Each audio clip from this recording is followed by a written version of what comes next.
साथियों, कैसे हो आप सभी लोग। मैं आशा करता हूँ कि आप सभी अच्छे हों और आप सभी लोगों की तैयारी बहुत बढ़िया तरीके से चल रही होगी। तो आप देख के थोड़ा सा वैसे हो गए कि सर आज चश्मा कैसे चढ़ा लिया। तो ये नज़र का चश्मा नहीं है, पहले चीज़ तो मैं आपको बता दूँ।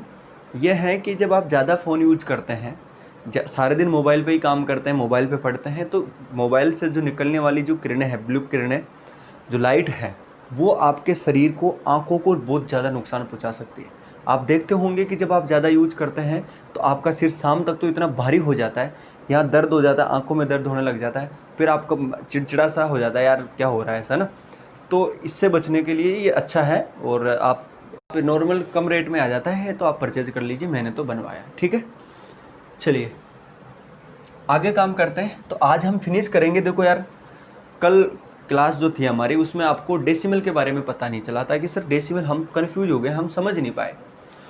तो मैं बैठा हूँ ना आप लोगों को समझाने के लिए। क्यों नहीं समझ में आया, आज हम और समझेंगे, उन चीज़ों को भी समझेंगे, और आज हम डेसिमल को ख़त्म करेंगे, क्योंकि डेसिमल में ज़्यादा चीज़ें नहीं हैं, वो फिर सिंप्लीफिकेशन में ज़्यादा उसके कॉन्सेप्ट हैं, तो वहाँ देखेंगे, वहाँ चैप्टर के हिसाब से हम चीज़ों को सोल्व कर रहे हैं, है ना। तो आज हम इसको फिनिश करेंगे और इस पर आने वाले सारे क्वेश्चन आज हम यहाँ पर लगा लेंगे।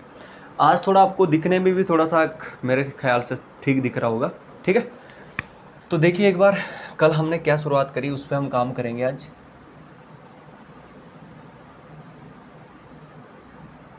डेसिमल के ऊपर हम बात कर रहे थे दशमलव। तो पहला चीज़ तो मैंने ये बताया कि जो भी दशमलव का मतलब क्या होता है कि जो उसका हर होता है कोई भी संख्या, वो संख्या या तो 10 हो या 10 की पावर हो। अब जैसे छोटा सा एक एग्जांपल ले लेता हूँ, जैसे मैंने लिखा 40। अब ये है तो आप इसको 100 है तो आप इसको कैसे लिखेंगे, तो आप बोलोगे सर इसको हम काट देंगे, और आंसर क्या लिख दिया ये। तो आपको यहाँ दशमलव तो मिला। ये क्यों मिला आपको, ये इसलिए मिला क्योंकि इसके नीचे क्या लिखा हुआ है 10। तो ये ज़रूरी थोड़ी है 10 हो सकता है 10 की पावर कुछ भी हो सकता है 10,000 भी हो, 1,00,000 भी हो, 10,00,000 भी हो, कुछ भी हो, तो पावर होगी ना वो 10 में। अब ये 100 है तो 100 को आप क्या लिखेंगे, तो आप बोलोगे सर हम इसको 10 की पावर 2 लिख सकते हैं। तो आप इस 40 के नीचे ऐसे भी तो लिख सकते थे, कोई फ़र्क थोड़ी पड़ता है इससे।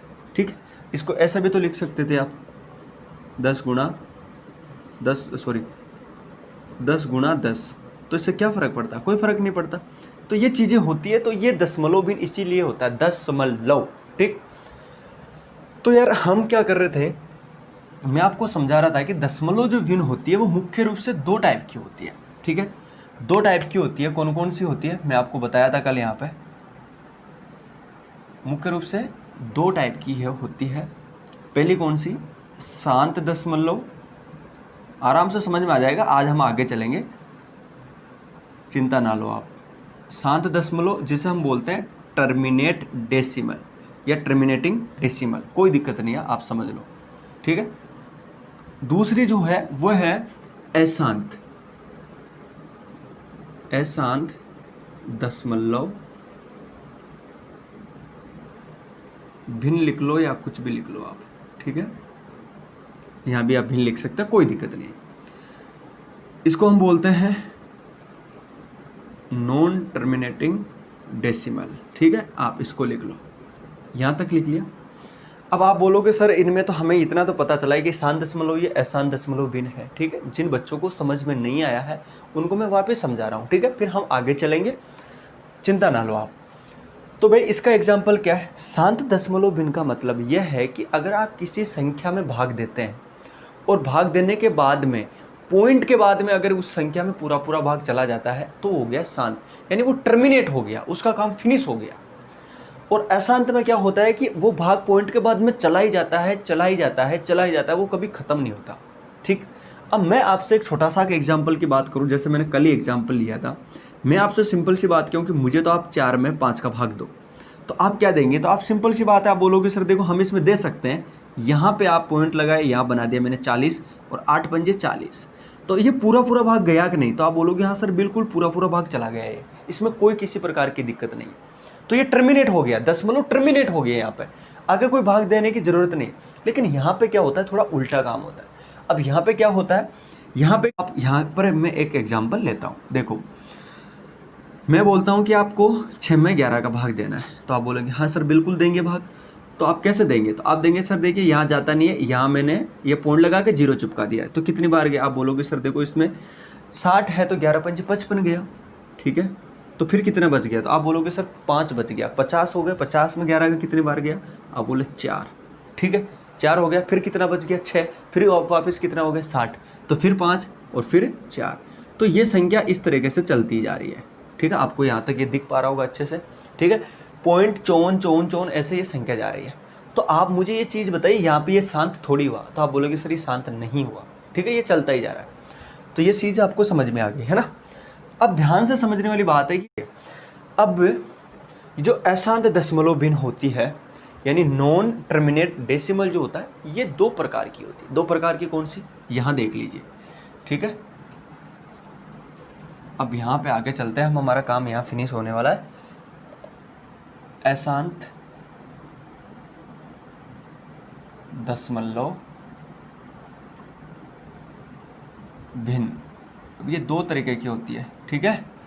नॉन टर्मिनेट डेसिमल, ठीक है, ये आपने लिख लिया। अब ध्यान से समझने वाली बात है, ये 2 प्रकार की होती है, ठीक है, ये आपकी 2 प्रकार की होती है। तो आप बोलोगे सर 2 प्रकार की कौन सी, पहली होती है पुनरावर्ती, पुनरावर्ती दशमलव, और दूसरी होती है अपुनरावर्ती। ये चीज़ें मैंने बता दी लेकिन आपको समझ में नहीं आया ना, इसी वजह मुझे इसको रिवीजन करना पड़ रहा है। अगर आपको समझ में आ गई तो आप इसको स्किप करके आगे चले जाना, कोई दिक्कत नहीं है। अगर आपको एक बार क्या करेंगे, आप इसको स्किप कर सकते हैं, ठीक है। लेकिन अभी ये लाइव चल रहा है ना, तो इसको लाइव में थोड़ी सी प्रॉब्लम आएगी आपको, तो बाद में आप इसको करें ना तो स्किप करके आप आगे समझ सकते हैं, कोई दिक्कत नहीं है। लेकिन ये बच्चों को समझ में नहीं आया तो फिर मेरा फ़र्ज़ बनता है कि आपको मैं अच्छे से समझाऊँ, ठीक है, कोई दिक्कत नहीं है। देखो, तो पुनरावृत्ति क्या होती है, पहले तो ये समझ लेते हैं। इसको हम इंग्लिश में बोल देंगे क्या, non terminate decimal but recurring. अब ये रिकरिंग क्या सौदा है, इसको थोड़ा सा समझिए, ठीक है। रिकरिंग का मतलब होता है रिपीट होना, रिपीटेड होना, कोई भी अंक या कोई संख्या। अभी बताऊंगा कौन सी संख्या और कौन सा अंक, आराम से। इसमें क्या होता है, ये होता तो वही है, non terminate decimal but non recurring, non recurring. अब इसमें इन दोनों में क्या फ़र्क है, देखो यहाँ समझते हैं थोड़ी देर के लिए। मैं आपसे ये बोलूँ कि यार आप एक काम करो, इस 6 में 11 का भाग दो, तो आप बोलोगे सर देखो मैं जब 6 में 11 का भाग दे रहा हूँ ना, तो मुझे ये प्राप्त होता है ये वाला, ये अंक आता है। तो आप यहाँ पे एक चीज़ देख पा रहे होंगे कि सर देखो यहाँ पे 2 डिजिट हो रहा है ना, वो रिपीट हो रहे हैं, 2 डिजिट रिपीट होते ही जा रहे हैं, दो डिजिट क्या हो रहा है, रिपीट होते जा रहे हैं। तो ये क्या हुआ, पुनरावृत्ति हो रही है नहीं किसी भी अंक या किसी संख्या की। अगर मैं बात करूँ 1/3 की, तो आप ये देख पा रहे होंगे कि सर देखो इसमें जो है ना रिपीट क्या हो रहा है, आप बोलोगे सर देखो इसमें रिपीट हो रहा है 3 3 3। तो यहाँ पे किसी अंक या किसी संख्या की बारी बारी से क्या हो रहा है, रिपीट हो रहा है वो। तो ये इस तरीके से ये प्रोसेस चलता है। तो ये होगी आपकी पुनरावृत्ति दशमलव। लेकिन नॉन टर्मिनेट डेसिमल है, ये कभी ख़त्म नहीं होगी, ये चलती चली जाएगी। इस पर काम कर लेते हैं। अब ये क्या होता है, थोड़ा सा समझने की कोशिश करें कि मैं आपको ऐसे बोलूँ कि यार √2, √3 और √5, थोड़ी देर समझिए मेरी बात को, ठीक है। लोगे सर 1.414, ठीक, इसका मान देखेंगे 1.732 ऐसा समथिंग, ठीक है, 2 आ जाएगा यहाँ पे, और भी कुछ हो सकता है। इसके अलावा इसका जो मान होगा बोलोगे 2.2 ऐसा है, ठीक है। तो एक चीज़ समझने वाली बात है कि पॉइंट के बाद में 414 आया, यहाँ जरूरी नहीं है कि वापस 414 आए, कुछ भी आ सकता है। हो सकता है 5 आ जाए, फिर 6 आ जाए, फिर 7 आ जाए, फिर और कोई आ जाए। तो ये कभी भी क्या होगा, रिपीट नहीं होगा अंक, कोई अंक रिपीट नहीं होगा, ये चलता ही चला जाएगा, ठीक है। इसी तरह का √3 का मान होगा, वो भी क्या होगा, चलता ही चला जाएगा, वो रिपीट नहीं होगा। इसी प्रकार से √5 की बात करें तो ये भी क्या होगा प्यारे साथियों, चलता ही चला जाएगा, ये रिपीट नहीं होगा, ठीक है। तो इस प्रकार की जो भिन्न होती है वो हम बोलते हैं अपुनरावर्ती दशमलव भिन्न, ठीक है। अब यहाँ से समझने वाली बात है कि यहाँ मैंने आपको एक छोटा सा कॉन्सेप्ट बताया था कि परिमेय संख्या और अपरिमेय संख्या, इन दोनों में मैंने बताया था अपरिमेय संख्या, ठीक है। भाई ये क्या है सर, तो मैंने आपको बताया था कि जो इस प्रकार की पुनरावर्ती दशमलव भिन्न होती है वो क्या होती है, परिमेय संख्या। क्यों, क्योंकि आप जब इनको सोल्व करेंगे ना, 3/9 ले गए। अब आप बोलोगे सर ये 9 कहाँ से आ गया, जस्ट इसके बाद में अगली स्लाइड में बताऊंगा कि यहाँ 9 कैसे आया, ठीक है। तो 3/9 और 3/9 को काटेंगे तो कितना आंसर आएगा, 1/3। तो ये पी बटा क्यू के रूप में हो गई। और परिमेय संख्या भी क्या होती है, पी बटा क्यू के रूप में हम जिनको लिख सकते हैं। ये मैं आगे बताऊंगा क्लासिफिकेशन ऑफ नंबर में, ठीक है। तो इस तरीके से लिख सकते हैं। लेकिन क्या इनको आप लिख सकते हैं क्या, आप बोलोगे सर इनको नहीं लिख सकते। तो जिनको हम नहीं लिख सकते वो क्या हो सकती है, अपरिमेय संख्या। और आप इसकी दूसरी परिभाषा ये लिख लीजिए अपरिमेय संख्या की, अंडर रूट में लिखी हुई वह संख्या जिसका पूरा पूरा वर्गमूल नहीं होता। दोबारा लिख लीजिए, वर्गमूल में या अंडर रूट में लिखी हुई वह संख्या जिसका पूरा पूरा वर्गमूल नहीं होता, वो क्या होती है, अपरिमेय संख्या, ठीक है। तो परिमेय संख्या अपरिमेय संख्या में आपको अच्छे से पता चल गया होगा। समझ में आई कि नहीं मेरी बात भाई। जिनका पूरा पूरा यहाँ पे कोई मान ही सोल्व नहीं कर पा रहे कि यार इसको ये कहाँ तक चलेगी, तो वो तो अपरिमेय संख्या हो गई। और जिनको हम सोल्व कर पा रहे हैं, जो रिपीटेड हो रहा है भाई हमें पता है ये तो रिपीट होगी, तो वो परिमेय। क्या आप इनको पी बटा क्यू के रूप में लिख सकते हैं, आप बोलोगे सर इनको नहीं लिख सकते क्योंकि इनका पता ही नहीं मान कहाँ तक चल रहा है, ठीक है। अगर आप इस पॉइंट को हटा के नीचे कोई जीरो भी लगाओगे तो वो कहाँ तक लगाओगे, समझ में नहीं आया ना, कहाँ तक संख्या चल रही है तभी तो जीरो लगाओगे। तो इस तरीके से आप इनमें अंतर करें। अब थोड़ा आगे चलते हैं और अब मैं आपको ये बताता हूँ कि परिमेय संख्या और अपरिमेय संख्या को कैसे पहचानते हैं, ठीक है। तो लिख लीजिए आप आगे, ठीक है, कैसे पहचानते हैं। अब देखो थोड़ा मैं आपके से क्वेश्चन लेता हूँ, मुझे बताइए अंडर रूट 2 क्या है, ठीक है, अंडर रूट 3 क्या है, अंडर रूट 2, अंडर रूट 3 ये क्या है, ठीक है, पाई क्या है, ठीक है। इसके अलावा ये बता दीजिए आप मुझे, ठीक है, 5 क्या है। और मुझे यहाँ बताइए 22/7 और 0.14 और 5 3/4 ये क्या है। अब मुझे ये बताइए ये क्या है और ये क्या है, किसको परिमेय संख्या बोलेंगे, किसको अपरिमेय संख्या बोलेंगे। तो आप थोड़ी देर पहले मैंने बताया कि जो संख्या जो वर्गमूल में ऐसी संख्या लिखी हुई जिनका पूरा पूरा वर्गमूल नहीं होता, क्या 2 का होता है, नहीं होता। तो नहीं होता तो इसका मतलब ये कौन सी होगी, अपरिमेय संख्या। क्या 3 का होता है, तो आप बोलोगे सर नहीं होता, तो ये क्या होती है, ये भी अपरिमेय संख्या। आप 5 का निकाल सकते हो, नहीं, तो आप बोले नहीं। तो इसको क्या लिख सकते हैं, तो ये घातांक करने का चैप्टर है, तो इसको आप कैसे लिख सकते हैं, 6 लिख सकते हैं। क्या 6 का निकाल सकते हो, नहीं, तो ये भी यही है। तो फिर आप पाई की बात करें, अब थोड़ा पाई पे काम करता हूँ। देखो पाई का मान मैंने यहाँ तो केवल पाई लिखा और यहाँ मैंने 22/7 लिख दिया, है ना। अब इन दोनों में थोड़ा सा आपको फ़र्क समझा देता हूँ। देखिए पाई है क्या चीज़, पहले तो ये चीज़ है, ये क्या होता है, सर्किल होता है। सर्किल की ये क्या होती है, परिधि होती है, ठीक है, ये परिधि होती है इसकी, ठीक है। और ये क्या होता है, इसका व्यास होता है। तो ये जो पाई होती है ना, हम इसको क्या कहते हैं, परिधि और व्यास।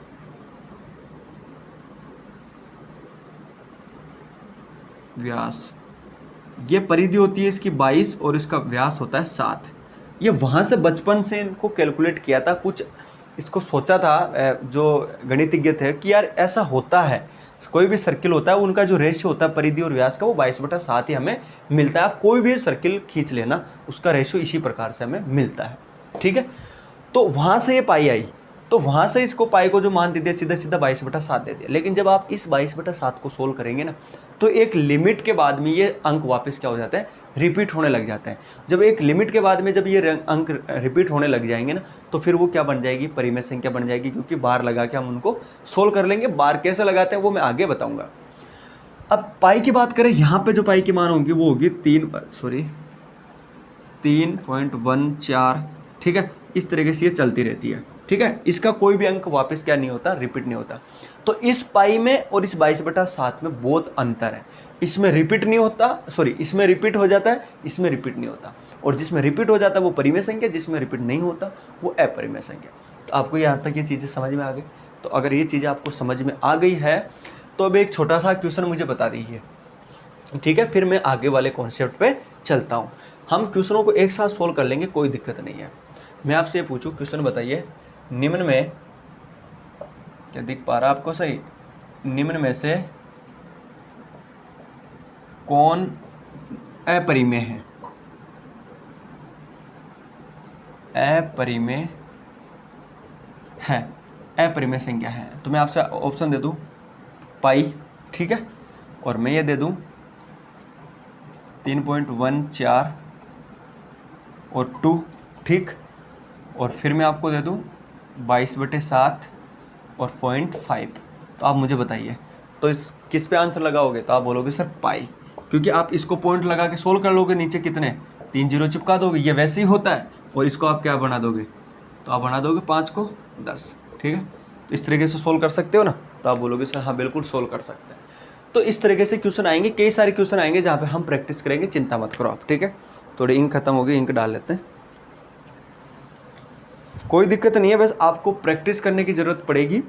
बाकी कॉन्सेप्ट आपके सारे क्लियर है। एक अच्छी बुक बता, आप RS अग्रवाल की बुक ले लो, ठीक है, वहाँ से आप प्रैक्टिस कर लो, वहाँ सारी चीज़ें आपको मिल जाएगी, ठीक है ना। टेंशन लेने की कोई ज़रूरत नहीं है, जितनी ज़्यादा मेहनत करोगे ना उतना ही फ़ायदा है।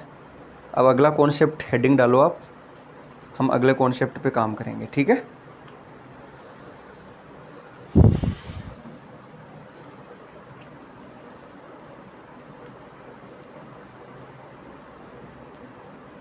चलो अब आगे देखो, ठीक है। अब आगे काम करेंगे हम, और अब हम ये देखेंगे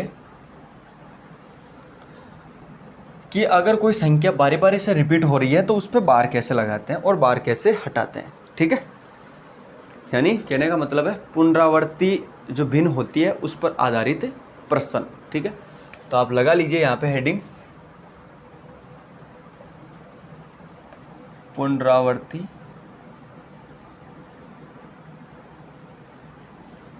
भिन्न पर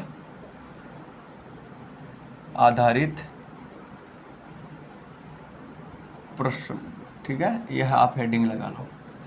अब पहली चीज़ तो आपको पता होगी पुनरावृत्ति भिन्न पर आधारित प्रश्न, कहने का मतलब यह है कि कोई अंक या कोई संख्या क्या होगी, बारी बारी से रिपीट होगी इसमें। अब जैसे मैं बात करूँ, थोड़ी देर एग्जाम्पल दिया था मैंने, 6 में 11 का भाग देंगे और 7 में 9 का भाग देंगे, ठीक है। तो आप देंगे इसमें, तो आप बोलोगे सर देखो कितना हो जाएगा, 60, 5 फिर 4 फिर 5 फिर 4 फिर 5 फिर 4, और ठीक है कितनी बार गया, 7 बार, फिर 7 फिर 7 फिर 7 फिर 7। तो आप ये देख पा रहे होंगे कि यार ये तो पुनरावृत्ति भिन्न है, जहाँ पे कोई अंक या कोई संख्या बारी बारी से रिपीट हो रही है। तो इनको शॉर्ट कैसे करते हैं? तो आप शॉर्ट कुछ नहीं करते, जो संख्या या अंक रिपीट हो रहा है उस पर बार लगा दो। तो यहाँ पे मैं क्या लगा दूंगा, पॉइंट के बाद में कितने अंक रिपीट हो रहे हैं, बोले सर 2, 5 और 4, तो 5 और 4 पर बार लगा दें। और यहाँ पे कैसे कर सकते हैं? तो आप बोलोगे सर यहाँ पे 7, तो इस 7 का मतलब भी यही होता है कि ये संख्या क्या हो रही है, बारी बारी से रिपीट, और इसका मतलब भी यही होता है कि ये संख्या क्या हो रही है, बारी बारी से रिपीट हो रही है, ठीक है। तो ये चीज़ आपको समझ में आ गई यहाँ तक? तो आप बोलोगे सर ये समझ में आ गई। अब मैं आपसे ये पूछूं कि अगर कोई संख्या बार में दी हुई ऑलरेडी, तो उनको आप साधारण भिन्न में कैसे बदलेंगे, ठीक है, सिंपल फ्रैक्शन में कैसे बदलेंगे वो देख लीजिए, ठीक है। तो ये समझ में आ गया आपको? अब देखो आगे आप थोड़ा सा फॉन्ट लिख लो, इसी में लिख लो आगे, है ना। ये है पुनरावृत्ति भिन्न पर आधारित प्रश्न ही, लेकिन इसमें आप एक हेडिंग लगा लो, ऐसे लिख लो, और वो लिख लो पुनरावृत्ति भिन्न को साधारण भिन्न में बदलना, साधारण भिन्न में बदलना। अब कैसे बदलेंगे? देखो यार एक चीज़ समझ में पड़ेगी आपको कि मान के चलो थोड़ी देर पहले मैंने बताया 54 और थोड़ी देर मैंने बताया 7, इन पे बार था, तो ये तो पुनरावृत्ति वाली भिन्न है, बार देखते हैं हमें पता है कि संख्या क्या हो रही है, बारी बारी से रिपीट। तो फिर हम इनका बार कैसे हटाएंगे? यानी साधारण भिन्न में तो तभी बदल पाएंगे जब इनका हम बार हटा देंगे। तो फिर बार हटाएंगे कैसे? तो हम हटाएंगे, तो आपको पता है भाई कोई कौन सी संख्या रिपीट हो रही है, तो आप बोलोगे सर देखिए 54 जो है वो बारी बारी से रिपीट हो रही है। तो पॉइंट के बाद में जो संख्या रिपीट होती है, जिन पे बार होता है, उतने अंक नीचे क्या लगा दो, 9 लगा दो।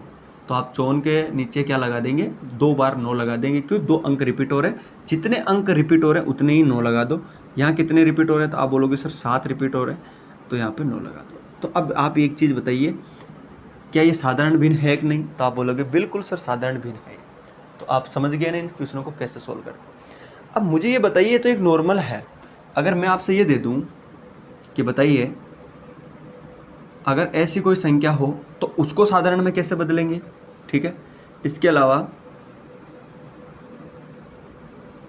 ऐसी कोई संख्या हो उनको साधारण में कैसे बदलेंगे, इसके अलावा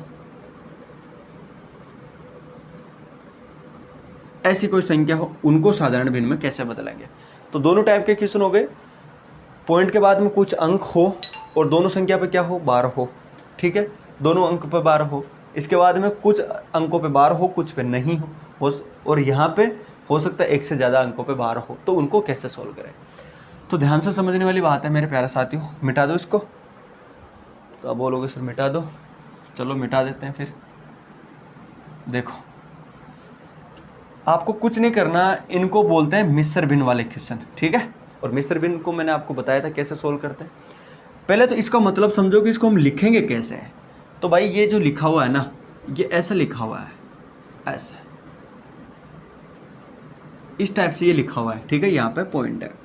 तो यार मुझे एक चीज़ बताओ, क्या मैं इसको ऐसे नहीं लिख सकता, पॉइंट है तो ये तो जुड़ा हुआ है, तो मैं इसको ऐसे भी तो लिख सकता हूँ, इससे कोई फ़र्क थोड़ी पड़ेगा। तो आप बोलोगे सर इससे तो कोई खास फ़र्क नहीं है, तो जब जोड़ोगे आप तो वही आंसर आना है, क्योंकि जब आप इसको जोड़ेंगे तो आप कैसे जोड़ेंगे, तो आप बोलोगे सर देखो इसमें तो हमें तो क्या लेना है, 0 लेना है, यहाँ पे पॉइंट लग जाएगा और यहाँ पे 54 लग जाएगा, यहाँ पे कोई संख्या है नहीं, 4 5 3 और 2, ठीक, इससे कोई फ़र्क थोड़ी है। तो आप बोलोगे सर हाँ बिल्कुल लिख सकते हैं इसको, तो लिख सकते हैं। तो अभी थोड़ी देर मैंने बताया कि आप इसको कैसे लिखेंगे, यहाँ पे 12 है भाई, तो आप बोलोगे सर इसको तो हम लिखते हैं 54/99, जितनी संख्या पे 12 होता है वो लगा देते। तो फिर ये 23 बच गया प्लस 54/99 बच गया, तो ये कैसे लिख सकते हैं। तो आप बोलोगे सर इसको हम लिख सकते हैं 23 सही 54/99। तो आप एक चीज़ बताओ, ये संख्या मिश्र भिन्न हुई कि नहीं। तो आप बोलोगे सर हाँ बिल्कुल ये तो मिश्र भिन्न हो गई। तो कहने का मतलब है कि अगर पॉइंट से पहले अगर कोई अंक लिखा हुआ है, कोई डिजिट लिखी हुई है, तो वो मिश्र भिन्न में काउंट होती है, उसको हम ऐसे सोल्व कर लेते हैं। अब फिर इसको कैसे सोल्व करेंगे। तो आप बोलोगे सर इसको सोल्व करना आसान है, वो कैसे, अभी बताता हूँ, मिटा दो उसको। तो आप बोलो मिटा देते हैं, बारी बारी से देखोगे ना तो समझ में आ जाएगा। तो इसको कैसे लिखेंगे, तो इसको ध्यान देने वाली बात है, पॉइंट के बाद में जिन संख्याओं पे बार होता है ना, उतने क्या लगाने पड़ते हैं, हमें 9 लगाने पड़ते हैं नीचे। तो इसको सोल्व करने का मतलब है कि आप पूरे इस 123 में से पूरा ऐसे कैसे लिखना है इसको, पूरे 123 में से बिना बार वाली कौन सी संख्या, तो आप बोलोगे सर 12। तो बिना बार वाली संख्या कौन सी होगी, 12। अब नीचे जितनी संख्या पे बार है उतने 9 लगाओ और जितने पे नहीं है उतने 0 लगा दो। तो भाई 1 पे है बार, 3 पे, और कितने पे बार नहीं है, 2 पे, तो 9 लगा दो। तो इसको सोल्व कर देंगे तो सिंपल सी बात है, कितना बच जाएगा। तो भाई 23 में से 12 गए तो सिंपल सी बात है, जोड़ना आता है, 11 बच गए, ठीक है। तो भाई 11 बच गई, तो 111 और नीचे ये, ठीक है। अब आप इसको सोल्व कर लिए और आपको पता चल गया कि ये कौन सी भिन्न बन गई। तो आप बोलोगे सर ये साधारण भिन्न बन चुकी है, ठीक है। तो यहाँ पे आपको कोई दिक्कत आ रही है, नहीं आ रही। भाई इसमें जोड़ने में कोई दिक्कत है, 11 और 12 कितना होता है, 23 तो होता है, पर 12 और 12 24 में एक कम गया 23, इस तरीके से दिमाग लगा लिया करो, ठीक है। अब इसको कैसे सोल्व करेंगे, अगर 2 पे हो तो सिंपल सी बात है, पूरे 112 में से जितने संख्या पे बार नहीं है, इस पे 2 है, वो घटा दो। तो आप बोलोगे सर 1 पे बार नहीं है, तो इसको सोल्व कर लेंगे। जितनी संख्या पे बार है तो कितने पे बार है, तो आप बोलोगे सर 2 पे बार है, तो 2 पे ये और 1 पे ये, ठीक है। तो सोल्व करेंगे 111 और 990, ठीक है। तो इन चीज़ों को समझ लिए ना आपने अच्छे से, तो आप बोलोगे सर बिल्कुल समझ लिए।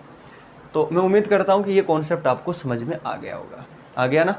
तो इसी पैटर्न पे क्वेश्चंस होते हैं और इनको हम ऐसे ही सोल्व करते हैं, ठीक है। अब इनके क्वेश्चन जो है वो अलग अलग टाइप के क्वेश्चंस होते हैं, वो मैं एक पर्टिकुलर जब एक टेस्ट चलाऊंगा, वो सॉरी क्लास लूँगा, तो उसमें मैं इनकी क्वेश्चन सोल्व कराऊंगा। जैसे ये चैप्टर फिनिश हो जाएगा, फिर हम एक क्लास में या 2 क्लास में, जब तक हमारे पास सुविधा हो जाएगी, फिर 1-2 2-2.5 घंटे की क्लास लेके सारे क्वेश्चन हम सोल्व कर लेंगे, ठीक है। तो ये उम्मीद कर रहा हूँ कि यहाँ तक आपको चीज़ें समझ में आ गई होगी। अब एक लास्ट टाइप बचता है आपका, वो होता है वितरित भिन्न, या जिसे हम बोलते हैं लंगड़ी भिन्न, ठीक है। उसको हम कैसे सोल्व करते हैं वो भी मैं आपको बता देता हूँ। तो फिर ये हमारा डेसिमल वाला जो चैप्टर है, ये डेसिमल भिन्न जो फ्रैक्शन है वो हमारी कंप्लीट हो जाएगी। डेसिमल भी कंप्लीट कर लेंगे और वितरित भिन्न भी हम कंप्लीट कर लेंगे। तो वो क्वेश्चन लिख लीजिए एक बार, है ना, कैसे सोल्व करते हैं। हाँ, तो लास्ट भिन्न जो थी हमारी वितरित भिन्न, जिसे हम लंगड़ी भिन्न भी बोलते हैं, तीसरा टाइप जो थी इसकी वो कौन सी थी, तीसरी टाइप, वो हम बोलते हैं उसको वितत्विन, ठीक है। यानी ये पूरी नहीं होती, वितत ऐसी भी नहीं, ये चलती रहती है ना, जिसे हम बोलते हैं लंगड़ी। अब बोलोगे सर ये कौन सा नाम है, भाई ये नाम है इसका, ठीक है। ये तो हमने बना दिया है ऐसे ही, लंगड़ी भिन्न तो, ठीक है। अब क्या है क्वेश्चन, कैसे सोल्व करते हैं, वैसे एक क्वेश्चन सोल्व करवा दूंगा, इसी तरीके से सोल्व करना है, ठीक है। 2 + 1, फिर इसके नीचे 2, फिर +1, फिर 2, फिर +1/2, ठीक है, ये है। अब इसको देखिए सोल्व कैसे करना है, सिंपल सी बात है भाई। एक चीज़ ध्यान देने वाली बात है कि ये फिक्स पैटर्न के क्वेश्चन होते हैं और एग्जाम में आपको एसएससी में देखने को मिल जाएंगे। तो इसकी शुरुआत करें कहाँ से पहले सोल्व करने की, ये तो देखो। तो आप बोलोगे सर देखो इसकी तो हम जो है ना नीचे से सोल्व करेंगे, तो बिल्कुल करेंगे। तो आप इसको सोल्व करेंगे तो आपको पता है ये क्या बनेगा, तो आप बोलोगे सर 2 × 1 = 2, ठीक है। सॉरी 2 को 2 से किया, एलसीएम कितना आ गया, 1 आ गया ना।